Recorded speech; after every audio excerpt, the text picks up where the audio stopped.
Les amis, je suis scandalisée. Je suis scandalisée par une nouvelle que je viens d'apprendre et ça fait vraiment mal. Ça fait très mal. Et je me suis dit, il faut absolument que je vous en parle. Il faut absolument que je fasse une vidéo à ces sujets. C'est pénible.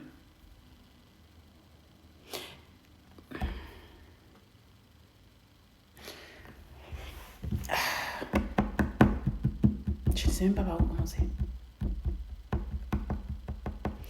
J'ai eu une copine, il y a 2 ans, on a suivi une formation ensemble, une formation sur le retour en Afrique. Et cette formation, en fait, on ne te forme pas sur un métier donné. C'est juste une formation qui va venir te présenter les opportunités d'affaires un peu partout en Afrique. D'accord ? Donc, j'avais un projet pour le Congo, Brazzaville. Et elle avait un projet pour justement la Côte d'Ivoire. Après notre formation, donc elle a choisi 2 business. Il y a des business qui sortaient souvent. C'était le business des taxis, donc le business des taxis avec Yango, et le business d'agriculture. Elle a choisi l'élevage, donc l'élevage d'escargots, et en parallèle de lancer le Yango, parce qu'elle avait un budget pour, en fait, elle avait économisé plus de 150 000 euros. D'accord ? Elle avait 150 000 euros de côté. Je ne sais pas si vous vous rendez compte, mais c'est beaucoup d'argent. 150 000 euros des côtés qui dorment sur un compte. C'est énormément d'argent. Et moi, j'avais pas cette somme-là. Non, clairement, on peut se le dire. Je n'avais pas cette somme-là. Non. C'est même elle-même qui m'a appris à économiser. Elle économisait, mais... Elle m'a appris à économiser. Et elle pouvait mettre plus de 70% des côtés par mois de son salaire. Et elle vivait au minimum. Au minimum, strict minimum, tu vois. Et on ne se rend pas compte de notre capacité. Moi, c'est pareil, mon mari travaille, moi je travaille. Mais on avait cette capacité-là d'économie qui est énorme. Mais nous, on est des bons vivants, tu vois. Mon mari me dit du jour au lendemain, on part en vacances, dès qu'il y a un événement familial, on est là-bas, partout. On est là-bas. Pour faire la fête, on est là-bas. On prend nos enfants, nos 4 enfants là, on part avec eux, on va faire la fête. On est toujours partout dans les fêtes. Et du coup, on n'économise pas grand-chose. Et c'est elle, grâce à elle, que j'ai appris à mettre des côtés. Ouais. Si j'ai lancé des business aujourd'hui, si j'ai réussi à mettre des côtés aujourd'hui, c'est grâce à notre amitié. Parce qu'elle m'a beaucoup aidée. C'est une amie de longue date, en fait.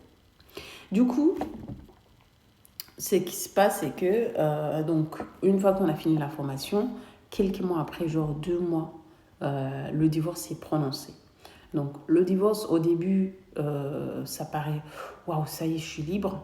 Mais quelques mois plus tard, tu te rends compte que, c'est pas facile. En fait, j'étais déjà organisée avec mon conjoint par rapport à la gestion des enfants. C'est surtout la gestion des enfants, en fait, qui est compliquée. Et là, je me retrouve toute seule. Comment je fais ? Donc, c'est difficile. Il faut trouver une autre organisation.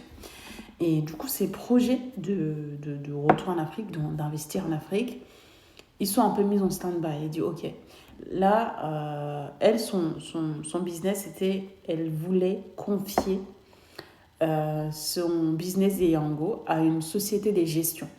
Comme ça, elle peut totalement se consacrer sur l'élevage des escargots. Elle avait prévu, bien sûr, faire les allers-retours. Donc, un coup, les enfants, ils sont avec le mari. Et un coup, elle, du coup, quand elle part là-bas, les enfants sont avec le mari. Et quand elle revient, elle peut gérer les enfants. Sauf que lorsqu'ils se séparent, lorsqu'ils divorcent, elle n'a plus le contrôle.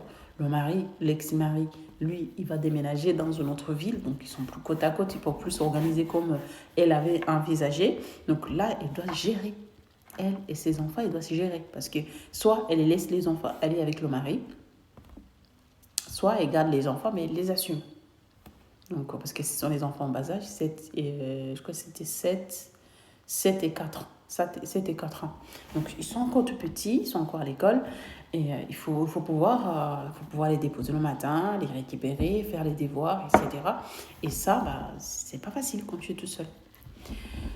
Et du coup, elle revoit toutes ses priorités, en fait. Elle revoit son truc à la baisse. Et s'est dit, écoute, là, c'est compliqué. Je vais finalement mettre mon projet en stand-by. Et je vais m'occuper de mes enfants. ma famille et puis continuer à bosser en salarié. Mais très rapidement, la pression du travail, la pression, cette séparation qui n'est pas facile déjà à digérer, en temps normal, et les enfants à gérer, c'est devenu un peu ingérable, d'accord? Et donc elle pète un peu un câble. Elle a tenu 8 mois, d'accord, après le divorce. Elle me dit, Pélagie, là, j'ai craqué. Je souhaite retourner en Afrique. Je vais vivre en Afrique. Et comme j'avais déjà un projet sur la main, ce projet des Yango, je pense que c'est un très bon projet. Je vais vivre de l'activité Yango. Et en parallèle, je vais pouvoir gérer mon activité d'élevage d'escargots sans pression, tranquille, parce que j'aurai déjà l'argent des Yango qui rentre. Bon, première chose que je lui dis, je lui dis, bon, écoute, ma chère copine, il faut peut-être prendre le temps, parce que là, c'est l'émotion. Là, tu es dans un état second, en fait. Donc, parce que là, voilà, tes idées ne sont pas claires. Le mieux, c'est peut-être asseoir tes idées.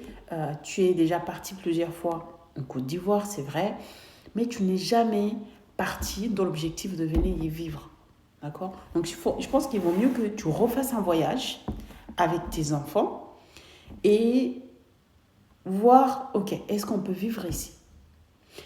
Dans cette optique-là, ton cerveau va te donner des bonnes questions à te poser qui vont te permettre de mieux cerner les choses pour enlever le voile que tu as peut-être de la Côte d'Ivoire aujourd'hui. Elle m'a dit non, je sais déjà ce que je fais. Tu sais qu'on a déjà voyagé plusieurs fois en Côte d'Ivoire avec mon ex-mari. Je pense que là, je connais quand même ce que je dois savoir. Je peux y aller avec les enfants. Pas de problème, je ne vais pas forcer. Moi, je les regarde, tu sais quoi, tu es ma copine. Je veux, quoi qu'il arrive, te soutenir. Mais voilà mon conseil. Tu le suis ou tu ne le suis pas. Mais quoi qu'il arrive, je serai toujours là pour toi. Il n'y a pas de problème. Donc, elle décide en 2 mois seulement. Elle a tout vendu. Ce meuble, elle a tout vendu. Elle a rendu l'appartement. Elle est partie du coup. Elle est partie avec les enfants. Je les ai accompagnés à l'aéroport. J'ai dit les enfants, tata sera toujours là pour vous. Si jamais il y a un problème, vous m'appelez, je veux venir en Côte d'Ivoire, je vais venir vous chercher. Moi, je suis capable. Et donc, ils sont du coup partis. Elle a lancé son business d'Yango. Elle a commencé son business d'élevage d'escargots. Et figurez-vous, donc c'était là en 2025, en avril 2025. Et figurez-vous que je viens d'apprendre qu'elle vient de rentrer. Et bien sûr, elle m'a autorisé de faire cette vidéo. Elle vient de rentrer. Elle a tout perdu. Elle a tout perdu. Je vous épargne des détails. Elle a tout perdu. 150 000 euros en moins de 2 ans. Parti en fumée. Une économie de toute une vie, des 10 ans de travail, des 10 ans d'acharnement. Elle vient de tout perdre. Bien sûr, c'est venu avec le temps. D'accord, elle a perdu petit à petit. Elle a injecté l'argent encore et encore. Elle a tout perdu. On avance. Surtout, on avance ensemble.